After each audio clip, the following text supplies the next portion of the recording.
Assalamualaikum warahmatullahi wabarakatuh. Perkenalkan nama saya Eugene Webiola Awani, NIM akhir 052. Pada pertemuan kali ini, kita akan bersama-sama membahas mengenai apa itu sintaksis, objek kajian, serta ruang lingkupnya. Setelah kita ketahui bersama bahwa bahasa itu bersifat sistematis karena memiliki subsistem. Bahasa dibedakan menjadi 3 subsistem, yaitu subsistem fonologis, subsistem leksikal, dan subsistem gramatikal. Subsistem fonologis mencakup bunyi bahasa yang dipelajari dalam fonetik dan fonologi. Subsistem leksikal mencakup kosakata suatu bahasa, dan subsistem gramatikal mencakup struktur kata dan struktur kalimat. Struktur kata ini kita pelajari dalam morfologi, sedangkan struktur kalimat kita pelajari dalam sintaksis. Kita juga telah mengetahui bahwa linguistik, ilmu bahasa itu dibagi menjadi dua bidang, yaitu mikrolinguistik dan makrolinguistik. Mikrolinguistik adalah bidang ilmu linguistik yang mempelajari struktur bahasa itu sendiri, yang kita pelajari dalam fonologi, fonetik, semantik, dan sintaksis.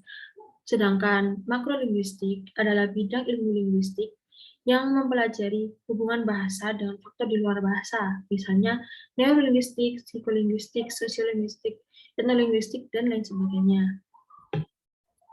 Jadi, apakah sintaksis itu? Krida Laksana menyatakan bahwa sintaksis adalah cabang ilmu linguistik yang mempelajari pengaturan dan hubungan antar kata dan kata, atau antar kata dan satuan-satuan yang lebih besar, atau antar satuan yang lebih besar itu di dalam bahasa. Ramlan menyatakan bahwa sintaksis adalah cabang ilmu bahasa yang membicarakan seluk-beluk wacana, kalimat, klausa, dan frase. Sedangkan Verhan menyatakan bahwa sintaksis merupakan tata bahasa yang membahas antar kata dalam tuturan. Dari sintaksis adalah salah satu cabang ilmu linguistik yang mempelajari kalimat, seluk-beluk kalimat, serta mengkaji hubungan antar kata dengan satuan-satuan yang lebih besar. Kita telah mengenal subsistem bahasa dan satuan kebahasaan. Satuan-satuan kebahasaan dibagi menjadi dua, yaitu satuan fonologis dan satuan gramatikal. Satuan fonologis adalah satuan-satuan yang tidak memiliki makna, yang terdiri dari bunyi atau fonem dan suku kata atau silabe. Kedua satuan ini merupakan objek kajian fonologi. Sedangkan satuan gramatikal adalah satuan-satuan yang memiliki makna, yang terdiri dari morfem, kata, frasa, klausa, kalimat, dan wacana. Morfem dan kata adalah objek kajian morfologi, sedangkan kata, frasa, klausa, kalimat, dan wacana adalah objek kajian sintaksis. Kata dapat dikaji melalui sintaksis maupun morfologis. Perbedaannya terletak pada dimensi penggunaannya. Misalnya kata membeli. Secara morfologis, kata membeli ini terdiri dari morfem men dan morfem beli. Secara morfologis, kata hanya dilihat dari struktur internalnya saja. Sedangkan secara sintaksis, kata membeli harus ditambahkan satuan gramatikal lain agar menjadi struktur kalimat yang lengkap. Misalnya kata membeli kan merupakan sebuah verba yang memungkinkan menempati fungsi predikat. Maka untuk menjadikan struktur kalimat lengkap, maka kata membeli ini harus ditambahi subjek dan objek. Misalnya ibu membeli baju. Frasa merupakan gabungan kata lebih dari satu yang mengisi satu fungsi dan bersifat non-predikatif. Misalnya, frasa gunung tinggi tidak memiliki predikat dan hanya menempati satu fungsi dalam kalimat. Misalnya hanya menempati fungsi subjek saja maupun objek saja. Sedangkan kalimat gunung itu tinggi merupakan klausa karena hubungan antara kata gunung, subjek, dan kata tinggi bersifat predikatif.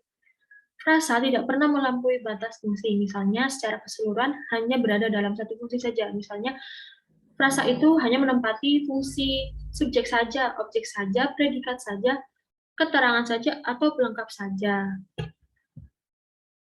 Kalimat merupakan susunan kata yang bersifat predikatif dan berisi gagasan atau isi pikiran seseorang. Kalimat juga merupakan satuan bahasa yang memiliki kemampuan untuk berdiri sendiri, memiliki intonasi final, dan terdiri atas klausa atau beberapa klausa.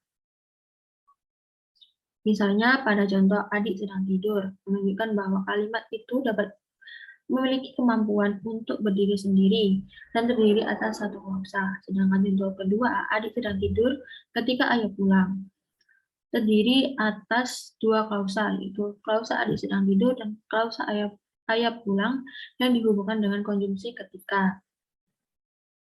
Kalimat memiliki intonasi final, misalnya pada kalimat berita, intonasinya itu turun. Sedangkan pada kalimat perintah, intonasi finalnya itu naik, dan pada kalimat tanya, intonasi finalnya itu naik turun. Naik turunnya intonasi final ini menunjukkan bahwa kalimat tersebut telah berakhir atau sudah lengkap. Wacana merupakan satuan gramatikal tertinggi berupa gagasan utuh yang memiliki ide pokok. Wacana biasanya direalisasikan dalam bentuk paragraf utuh atau karangan utuh, namun juga bisa berupa kata yang memiliki amanat yang utuh. Namun, wacana ini jarang disebutkan dalam buku-buku sintaksis karena beberapa ahli mengatakan bahwa wacana tidak termasuk sebagai objek kajian sintaksis, sehingga wacana memiliki kajian tersendiri, analisis wacana. Lalu, mengapa kita harus belajar sintaksis? Kita belajar sintaksis untuk memahami bagaimana kata-kata suatu bahasa itu dirangkai menjadi konstruksi yang diterima menurut kaidah sintaksis. Karena setiap bahasa itu memiliki kaidah sintaksis yang sama. Misalnya kaidah bahasa Indonesia, kaidah sintaksis bahasa Indonesia. Kita mengenal kata-kata seperti ayah, ibu, membeli rokok tadi pagi.